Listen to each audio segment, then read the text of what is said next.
Altså på internettet. Flere tusind danskere, der ikke kan, vil eller tør mødes med andre juleaften, de mødes i stedet til cyberjulefest på internettet i aften. Inger Carlsen holder jul alene i Give. Min mand han døde her i sommers, og mit netværk og familien er ikke så stor, så jeg skal faktisk være alene det meste af tiden. Og dog, for hun har en tråd ud til resten af verden via internettet.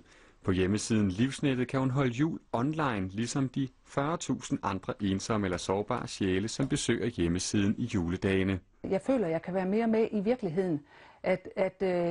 Når jeg nu ikke har så mange bekendtskaber og er arbejdsløs, så er det meget vigtigt, at jeg har åbnet Livsnettet, at jeg er med i virkeligheden.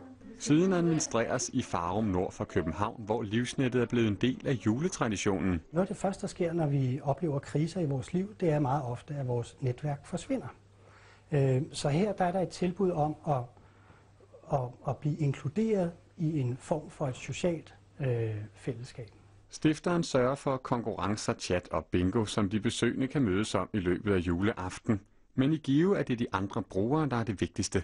Vi er ikke behandlere for hinanden, men vi støtter hinanden, opmuntrer hinanden, bakker hinanden op. Og det er 3. år i træk, at Livsnettet her har arrangeret online jul for sine brugere.